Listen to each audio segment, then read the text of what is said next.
Sure. Hey, thank you. Good afternoon, Dean, and everybody else on our chat. It looks like we've got a good crowd today for our 10 at the Top August chat. And I probably have said this so many times to the people who have participated in this chat, but it's been a way for our organization to make sure that we're connecting across the 10-county region. We've had some great conversations and a lot of positive information and also some pertinent information in regards to how we can continue to help each other and to choose best practices. Today, we have our guest presentation is Sean Dogan, and Sean is the interim CEO of the Urban League of the Upstate. And the Urban League is what I would like to term as they're a legacy institution. They've been in the Greenville area for well over half a century, and they and Sean and his board and the organization and volunteers are very focused on bringing a lot of issues. Sean has been very involved in our organization of creating a safer upstate, and they're focused on the things that help bring equity to our Black brothers and sisters in the upstate of South Carolina. So I'm very interested to hear what Sean has to say. I think from what he does and from where he has a unique perspective on how things can work better if we do work together. So with that, I would like to introduce everybody to Sean. Sean, you've got the floor. Well, thank you so very much, Mayor, and thank you, Dean, as well. And I have to say thank you to Justine, because she is not only a rock star, but she has definitely made sure that today's presentation is in such a way that we'll be able to go through it hopefully smoothly. So thank you. It's great to see everyone on today, and thanks for giving us the opportunity to talk about an organization that is dear to my heart, and I believe it is important to our community. So as the mayor has said, the Urban League of the Upstate's mission is to advance equity by empowering Black and other underserved communities through advocacy, education, and economic stability. I've been at the Urban League now for a little over a year. The board asked me to come and make sure that the ship was steady until they were able to get the next leader of the organization. So I'm serving as the interim CEO and president of the organization.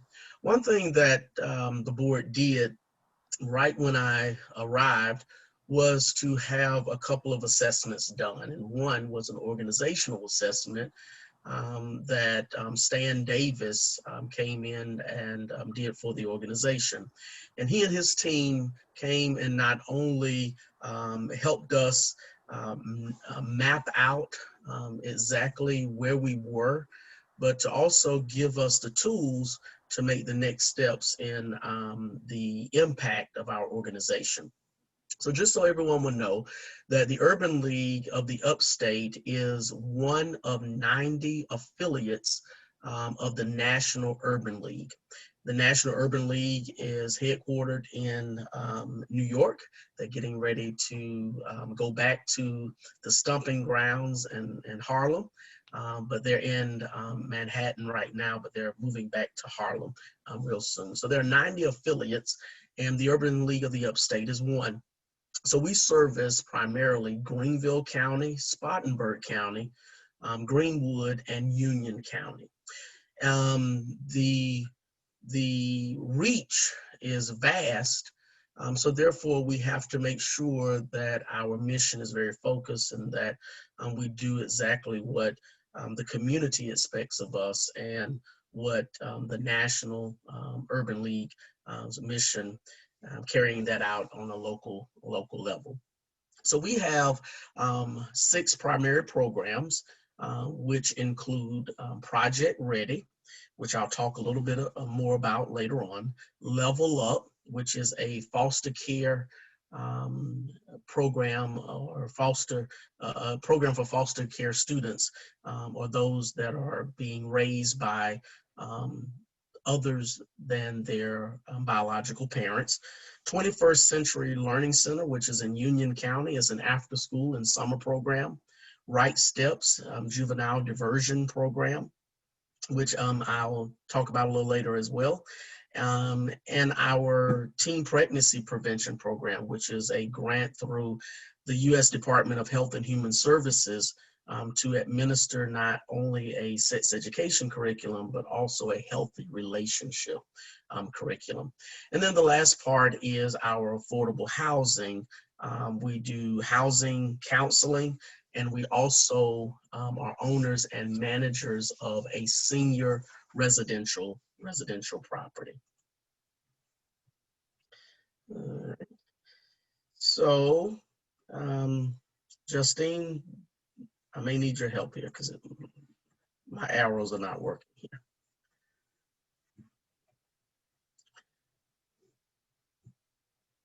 Okay, great.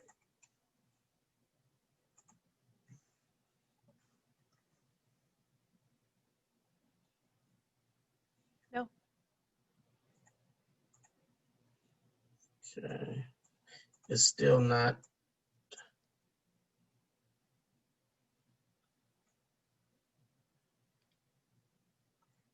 Okay.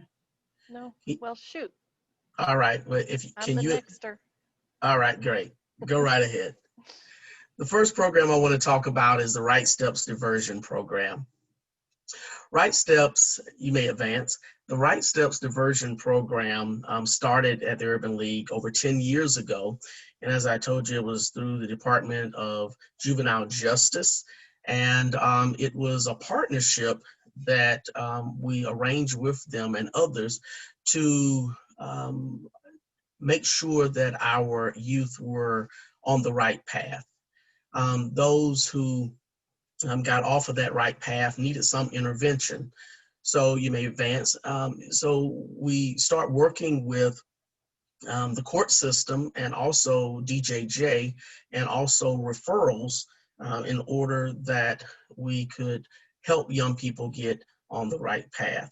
So there are more than 13,000 youth cases that was processed, and over 1,500 youth between the ages of 10 and 17 have been were arrested during that time. We decided that we wanted to do something about it. And in doing so, we developed a program that's a case management program that's pretty intense. It goes for 90 days. We see on average that 90 days is the amount of time for intense management and case management for a person to get on the right track. With those students who have gone through our program, we have a very low reoffending statistic. And we noticed that a mixture of empathy, understanding, comfort, and care was the right mixture to guide young people in the right direction. Thank you. So as you can see, less than 5% reoffend. The difference between our program and the program that is administered through the solicitor's office is the cost that's involved. Our program is absolutely free. And we receive referrals in many ways, as I've already stated. NAB, which is a Neighborhood Accountability Board, is a board that will pick back up after COVID, but it is members of the community, that can be a part of this board. It's more of a wraparound accountability board. So the board members are there to help guide the young person, give them advice, be a listening ear, but also give some of the things that they would need to do in order to help them reacclimate back into society. We do have some challenges, though. The challenges is that right now, especially during this time, youth are frustrated, and we see a higher level of anger from young people. Um, don't really know how to communicate or even feel comfortable around law enforcement. And we see that this gives way to them being part of activities that's not beneficial for their future. So we have seen an increase in gang involvement and destructive behavior. COVID has definitely not helped because of that. They've had to stay in a little bit more. And so that's adding a little bit to the frustration as well. The next slide, I'll just talk about it. We won't try the video, but I'll just talk about it. So there were some young guys playing basketball, and maybe many of you may have seen this YouTube video, but some young guys playing basketball, and one of the neighbors felt as though that they were too loud. And so one of the cops in the neighborhood came and to talk to the young guys, talk to them about keeping down the noise level, but also started playing basketball with them. The next day, he comes back with more police officers to play basketball with the kids. And then they had a surprise, and that was NBA star Shaquille O'Neal got out of the car and started playing basketball with the kids as well. Gave them some incentives, talked to them about staying with the right group, really encouraged them. And to me, this is what we need more of. We need more of law enforcement becoming friends and doing friendly things. And even though there are complaints, really going in and assessing what's really going on.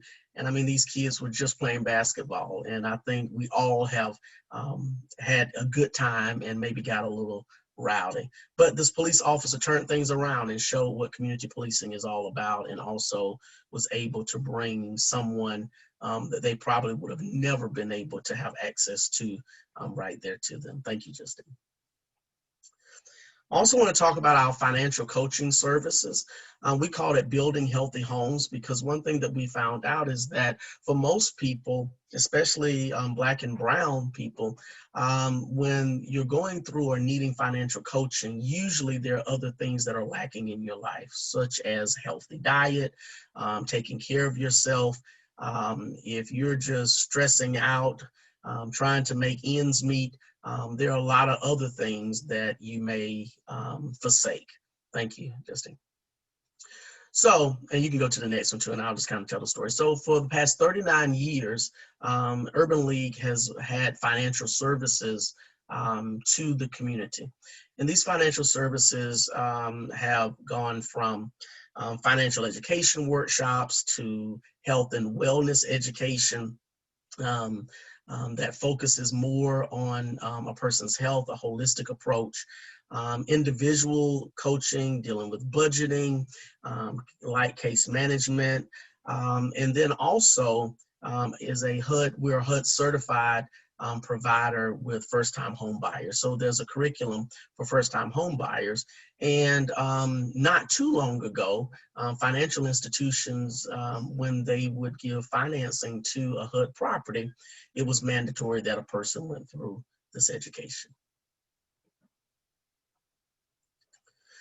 So there you can kind of see some of the demographics of who we have served over this past year.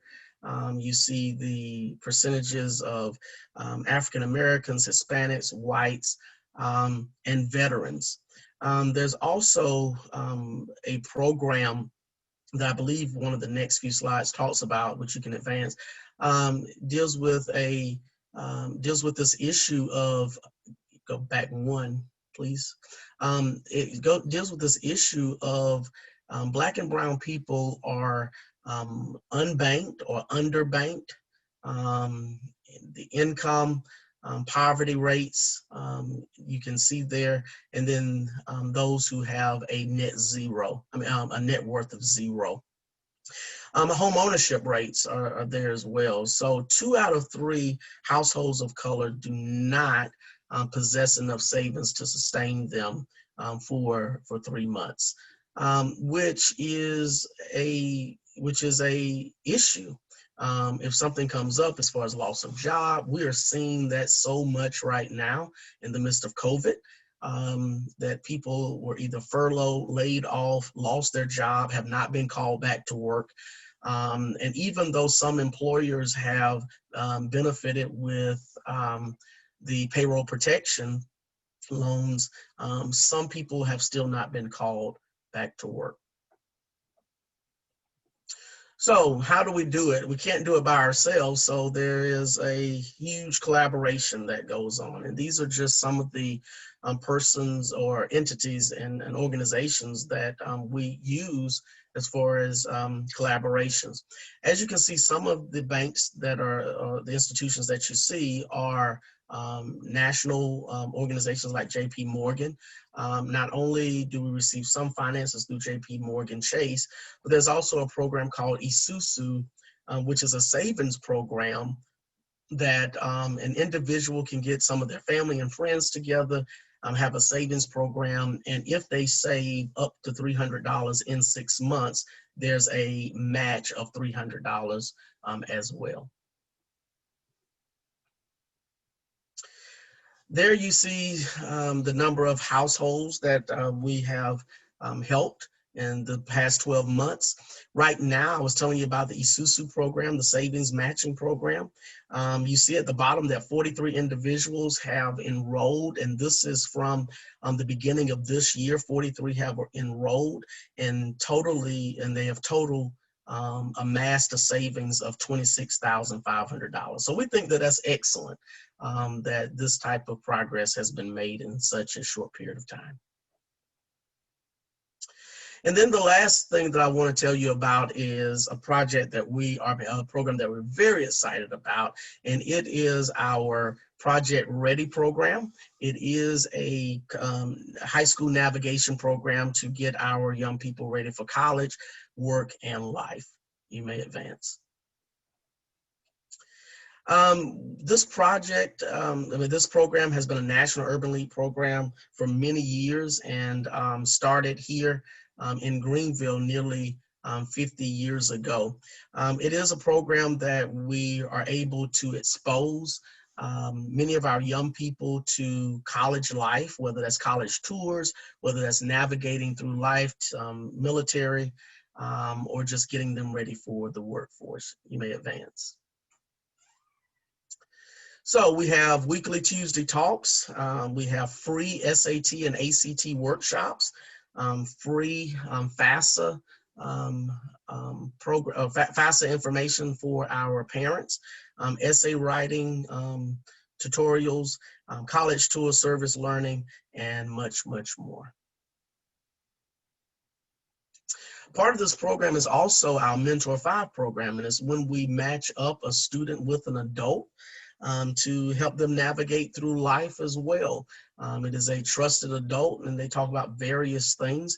And even during COVID, we have managed to figure out how to do that electronically as well. Summer enrichment program, we were able to actually have an in-person summer program. We partnered with Upstate Circle of Friends that provided the space, and we provided the counselors, and we also involved a partnership with IOP, which is a performing arts group here in town, and they did a wonderful job. Their performance was this past Sunday at Upstate Circle of Friends, and it was absolutely wonderful. So please go to our Facebook page and you'll be able to see some of the highlights there. We also have Parent Lounge, and the Parent Lounge is an opportunity for parents to come together and talk about issues that's going on as well. Project Ready TV was our pivot. So when COVID took place, we could no longer gather on Tuesdays in Greenville, nor on Thursdays in Spartanburg.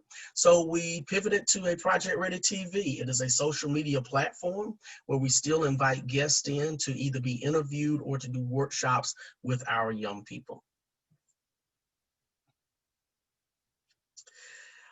And I think we're coming to the end. Our scholarship and senior signing day. Many of you may have heard of our senior signing day that we do at Greenville County Schools, that we bring together students, especially minority students who have already signed for college or military, or they're committing to sign for college and military.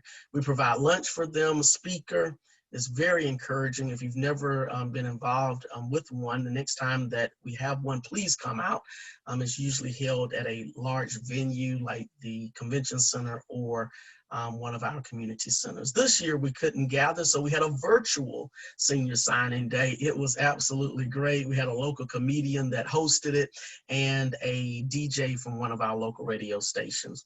We also have during our MLK, our Martin Luther King celebration weekend, where we partner with the community, especially corporations and universities for scholarships. And this year you see a photo of all of our recipients, and over $500,000 in scholarships were given out this past MLK weekend.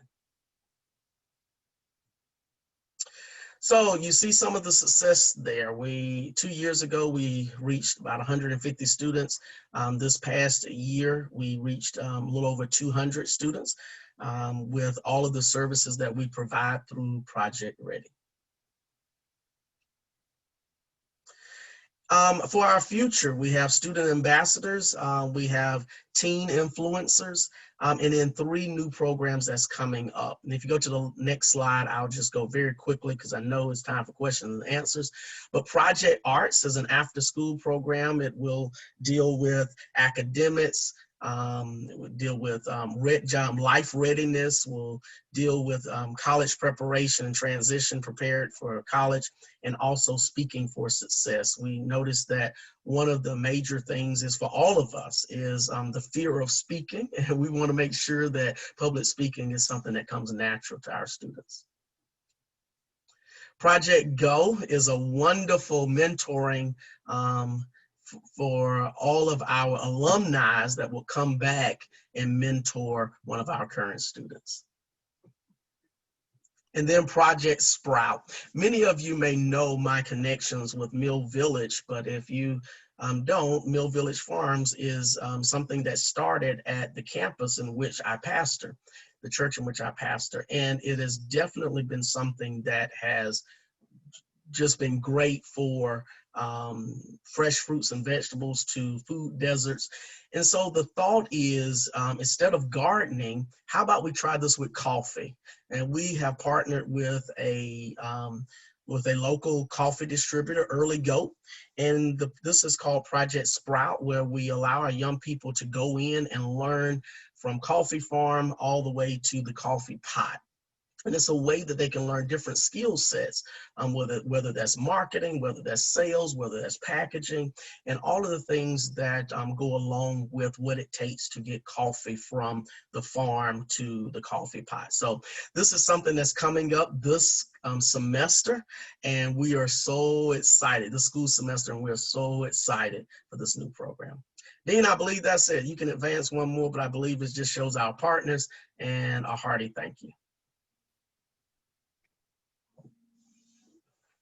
Well, great. Thank you, Sean. And the first question, you got to remember this is a regional group, so that people are going to, take that view. And the question is, how do you get the Urban League to be engaged in other counties? You mentioned you guys are involved in Spartanburg and Greenville and Union and Greenwood. What would it take, or what are the things that needed to maybe get the Urban League to be involved across the 10 counties of the upstate? Exactly. So one thing that it would take is partnerships. We can't do it by ourselves. We are itching, like totally itching to get to Anderson and Oconee. And that's my hope for the next leader. And I believe that that is a great space. And I know that there are other counties represented as well, but I do know that that is our focus for the next iteration of the Urban League, to reach our tentacles in those areas. We believe wholeheartedly with 2 things that are on the horizon that we believe that we are literally called to shepherd and called to be a part of.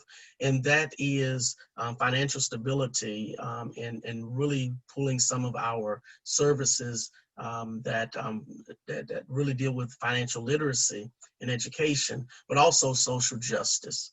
The National Urban League is an organization that deals with the advocacy part in such a major way. The State of Black America just came out from the National Urban League, and we used to partner with Columbia to do the State of Black South Carolina. But social justice issues are definitely something that we know that we have to start not only advocating for, but building those relationships and shepherding that process as well.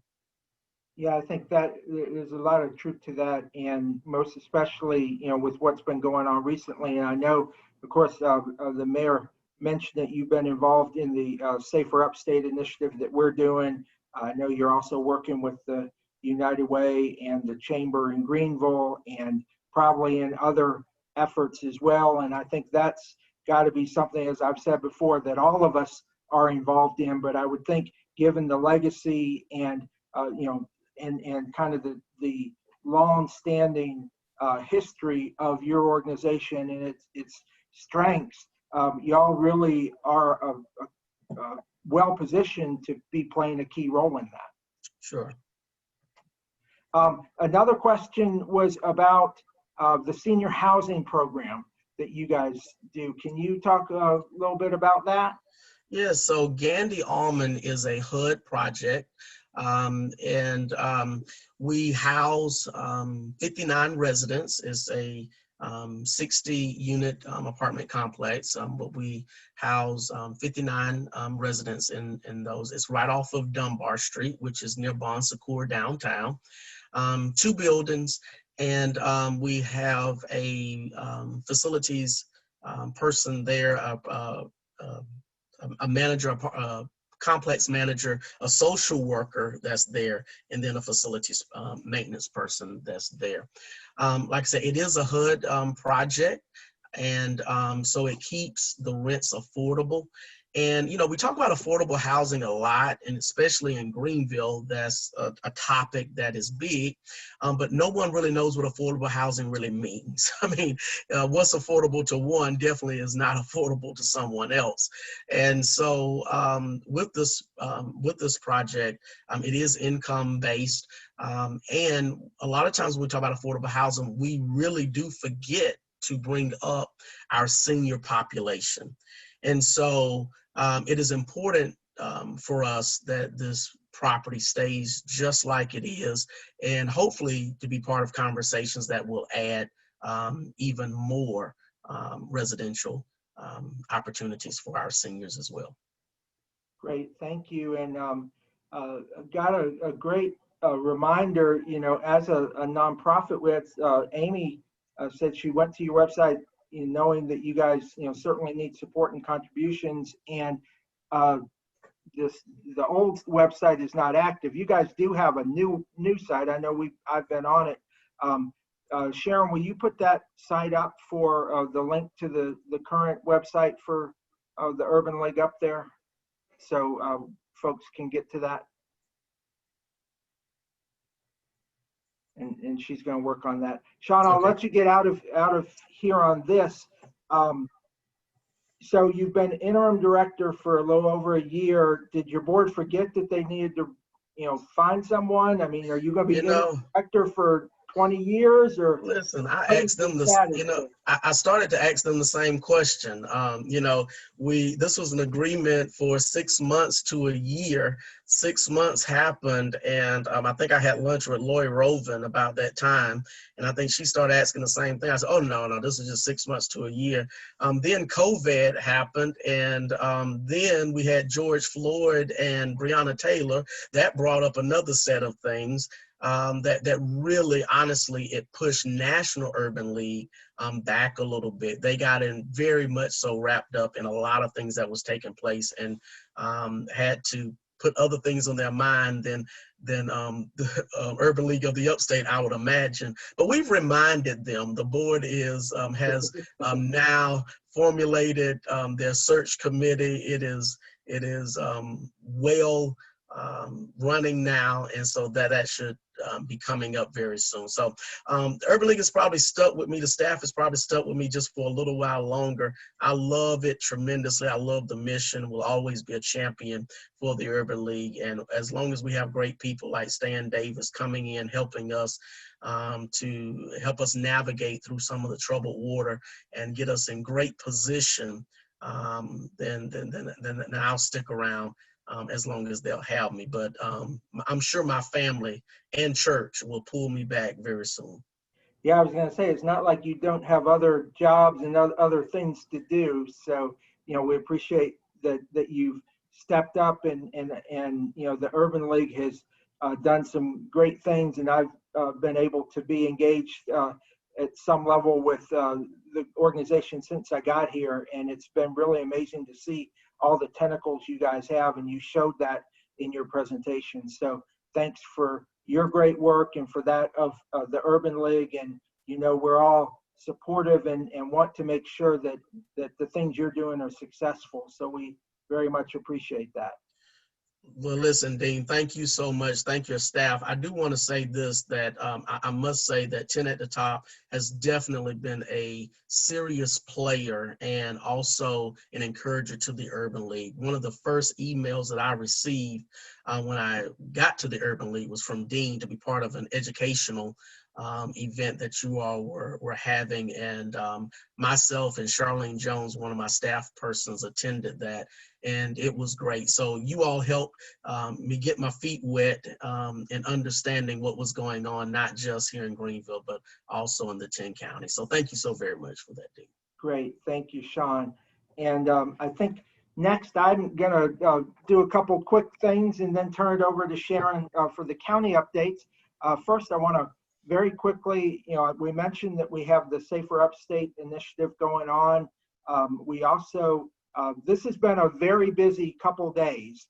We had yesterday, the Safer Upstate group met, and then we also had the entrepreneurial ecosystem had their monthly workshop. Some great information about making sure that entrepreneurs and small business owners are, psychologically being supported during this tough time of COVID. Then earlier today, we had our senior group met, and we had the state volunteer president for AARP spoke to that group, and they're going to continue to have monthly workshops. And then tomorrow, the steering committee for the Upstate Mobility Alliance will be meeting to finalize their long-term strategic plans. So a great week and a lot of really good things going on across our organization and across the Upstate.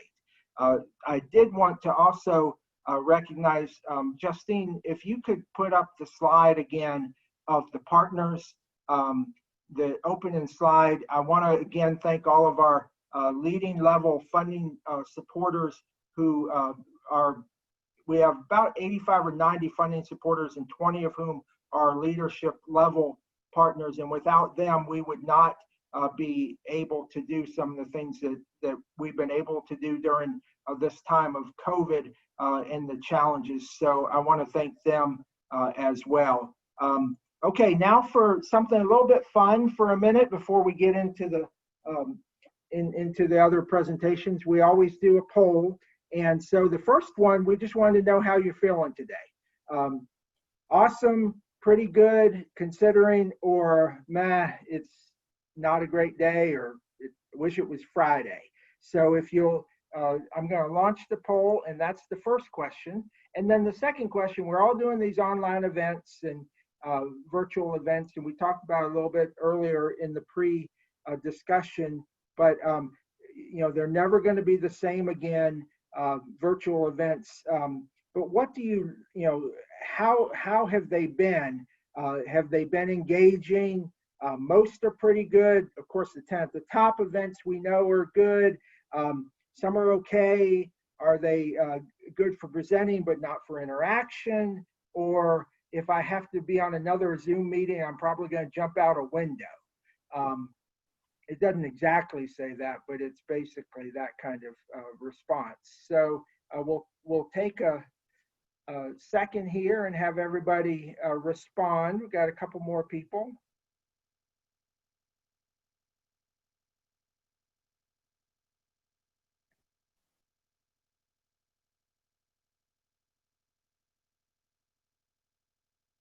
All right, I think we've got everybody. So I'm going to end polling and share the results. And okay, most everybody's pretty good considering. Okay, nobody's in a meh mood. That's a very good sign in and of itself, considering it is anonymous, so we wouldn't even know. And then in terms of online events, most are pretty good. Of course, obviously, especially the 10 top ones. And then no one is going to jump out the window if they have to do another Zoom meeting, which is good, although that's probably someone is thinking about it if the window would open.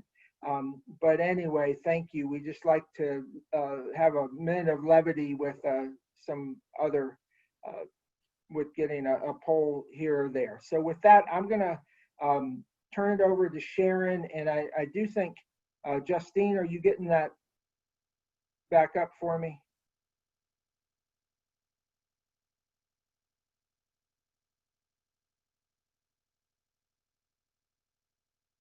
All right, we'll turn it over to Sharon, and then Justine at the end will put up the slide again.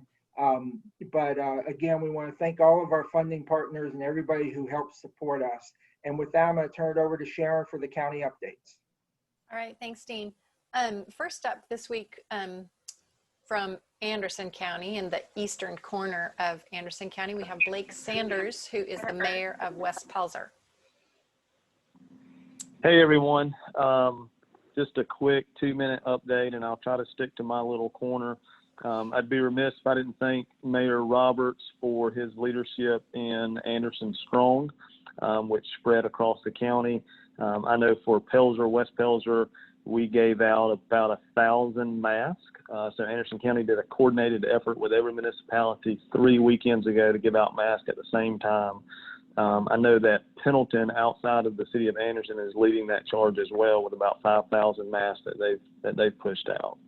So I'd be remiss if I didn't say that. Kind of starting in and working our way out,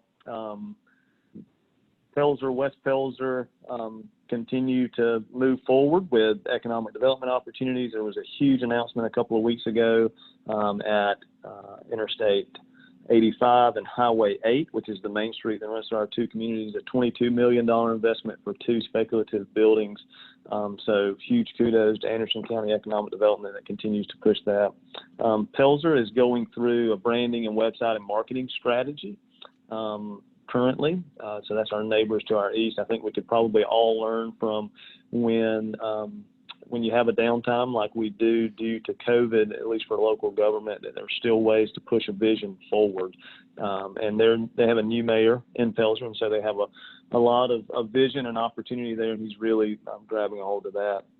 I'll end up in Powdersville, which continues to be the hub of a lot of development for this side of the county. Powdersville and Piedmont, we get a lot of spillover, but Powdersville continues to be the hub for new development that's occurring. Anderson County has recognized that with improvements that are happening at Dolly Cooper Park, which is the county's largest park. It's about 40 acres on the Saluda River. Going through a master plan there currently. They just installed about 2,500 or so linear feet of walking trail along the river. It's a paved surface, putting in a new kayak launch. So hopefully that will be a regional draw for this corner of the county and continue to spur maybe a little more outdoor recreation. I think Mayor Roberts could definitely speak towards what he's seen in central Anderson County, but more people out walking. We have constituents that are begging for more sidewalks. I've seen more students walking to school the past 2 days than I have ever seen in our small community. So I think all of the local governments, at least in the eastern side, are starting to learn a little bit, albeit it took 6 months for us to learn how to capture the momentum and opportunities that COVID has created. So that's my quick 2-minute update, and thank you for the opportunity to get together. Thank you, Blake. So you can see on your screen now that Justine has gotten the the leadership partners up. So we really are grateful for them, all of them, and their contribution top in the work we do here. Next up in the county updates, from Greenville County, we have Sean Bell from the City of Fountain Inn to tell us what's going on in his corner of the world. Good afternoon. Actually get a little bit of a twofer in that Fountain Inn is about 70% in Greenville County and about 30% in Lawrence County. New residential construction is still going extremely strong here in this southeastern portion of Greenville County and into Lawrence. We've had multiple new businesses that have opened here in the last few months. Construction on our new Class A industrial park that was announced maybe about a month or two ago from Greenville Area Development Corporation has not slowed down at all. They've already even poured the concrete pad, cleared the whole site. It's about a 160-acre site. Numerous restaurants in our city limits have had their best grossing sales month for either, or in the past 12 months, either in May or June.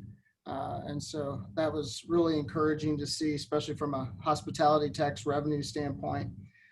Here at our City of Fountain Inn organization, we've had some challenges here in the last few weeks.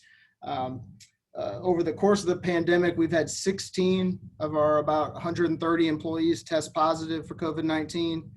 We've had 4 here at City Hall who have tested positive. We even have 1 getting tested tomorrow.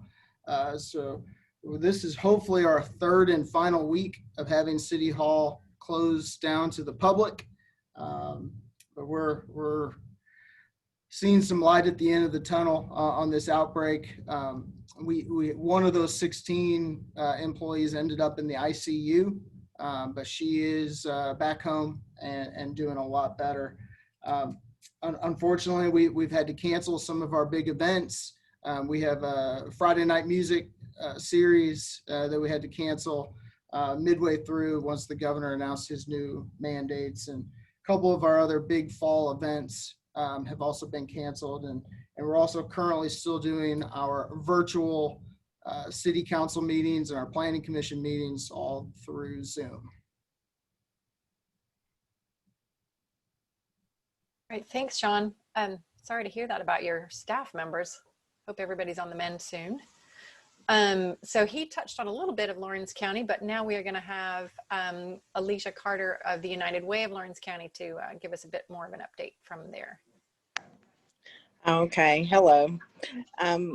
What's going on in Lawrence County as far as United Way? We have been having a few mask giveaways.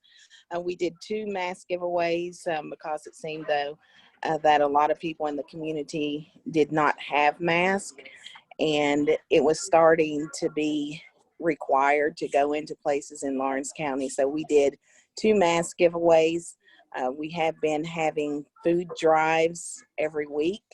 One of our agencies that we fund has been putting out a food drive every Friday, which has really had a lot of people come through that line. It's much needed.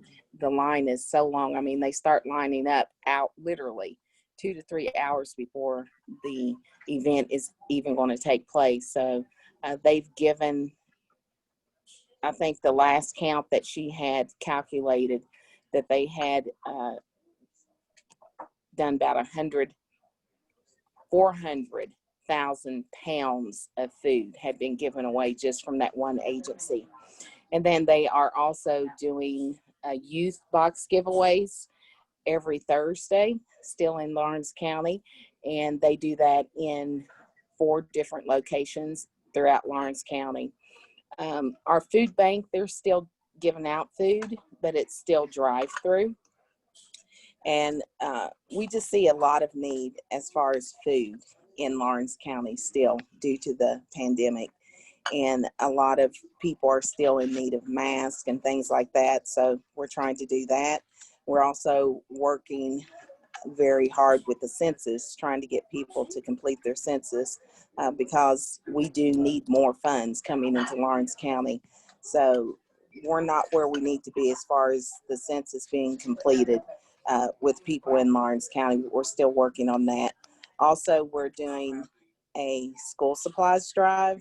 Typically, we would have had both districts filled up 2 buses with the donations, but because of COVID, of course, we couldn't do that. We typically do that at Walmart. So what we've done is we've partnered with Lawrence County Coalition, and we're going to actually give out school supplies at our United Way next week. And then we still have taken supplies to both school districts, District 55 and 56, because District 55 is doing another supply giveaway this Friday. So we supported that. But I mean, other than that, businesses, they seem like that they're slowly getting more business, but still it seems as though a lot of people are not going out and supporting those businesses for fear of the pandemic. But that's about it. All right, thank you, Alicia. Next from Oconee County, we have Libby Embody from Main Street Walhalla. Tell us what's going on there, Libby. You're muted, Libby. I got too excited. Hi from Walhalla. So I am the new director of the new Main Street program for Walhalla. I started March 1st and we were on a roll, had big ideas, and then hit the brakes, and everything was survival mode for the last few months. But we're doing okay in Walhalla. Our businesses are all right, you know.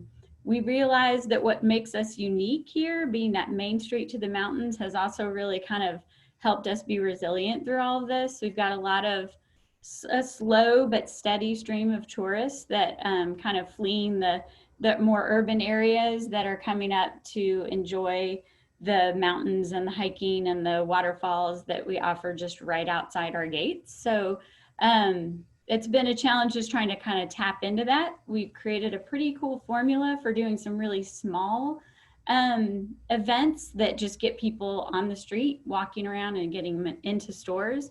That's been pretty successful. I just talked to some of our merchants yesterday, and a couple of them have had record Julys and Junes. So things are pretty good. There's still a buzz about Walhalla. People are excited. We're moving on 5 historic commercial properties in the last month or 2. So things are still kind of moving along. And as far as the Main Street program, we're looking at just being prepared for that growth. So looking at design standards, putting together some incentive packages for these new businesses that are wanting to come to town, and for the property owners to kind of incentivize them to upgrade those commercial properties. We did just receive a grant for a walkway that will go around the perimeter of the commercial district. So that's really exciting. We're ready to start on that. And then that will connect to our Stump House Mountain Bike Park, which is the connector to the Palmetto Trail. So essentially this will make Walhalla the mountain terminus of the Palmetto Trail. So exciting things in store for Walhalla, and invite you all to come and visit us and show you around, see what we got going on. But thanks for having me. Thank you so much, Libby. And last but not least, from Pickens County, we have Allison Fowler from the Pickens County Parks, Recreation, and Tourism Department. Thank you, Sharon. It was great to hear from everybody else, get a little information about what's going on in other parts. I feel like, especially lately, we've all kind of been in our little bubble. So it's nice to get that. So I appreciate y'all doing these for us. The biggest thing that we are working on here in Pickens County, and specifically with PRT, is our new marketing and branding plan that was just released to us a few weeks ago. So that came out of an RFP process that started about a year ago. So we're pretty excited. We've kind of just skimmed the surface of those recommendations. Had one quick meeting with County Council about it so far, and we're eager to get started on rolling out some of those. So some of that stuff you've probably seen. Our new logo came out, and we're excited. We've started the process of getting that out everywhere, but as you know, that takes money. So it'll be a slow process, but we're rolling it out. And then otherwise, we've been extremely busy. People have been flocking to the outdoors. And so our parks have been slammed for the last few months, but it's been a great thing for us. We've hired a couple of new positions to help with that, and really think that's the way that things are moving for tourism in our area moving forward. Other than inside the county, we've had a lot of new announcements in the last few months about especially old mills being bought in for redevelopment to outside of Easley. So we're excited that business is still moving and people are still doing things and interested in doing business in Pickens County. So yeah, we haven't really slowed down at all, and we're excited to see what else comes up. Great, thank you, Allison. And that's the last of our county updates. So back to you, Terrence, to close us out. Hey, thank you. Thank you for everyone being here today, and especially for the presenters, especially thanks to the Urban League and Sean, and thanks to the county updates. And my favorite mayor out of West Pelzer, he's doing a good job, and like a lot of our communities. It's always, I think one of the things for me in regards to the COVID is that instead of, we didn't take a vacation this year, my family, but we've been in other parts of the upstate that I've heard about on these chats. And just like Allison was talking about the parks and just going to places, we were just up in Spartanburg, Landrum, and looking at the small towns and the good things that we've got going on. So maybe if that's a positive of the COVID, for us to be able to visit and hear, those are great things. I would like to remind everybody of our next chat, which will be September the 10th. And on that chat, we'll have our friend Jim Shue. He'll speak to us about the status of the healthcare plans entering the year 2021. And so that would be very timely information. It's hard to believe, but it's almost fall and open enrollment and plans and that type of thing. So that would be very timely in September. But again, thank you for everybody being here. We're right at an hour, and I hope everybody enjoys the weekend, and hopefully we won't have the hurricane winds and rains that might hit us, but be safe out there and wear your mask. Have a good day. Thank you, Mayor. Thank you, everybody. Thank you, Terrence. Thank you. At the top. Take care. Bye, everybody. Thank you.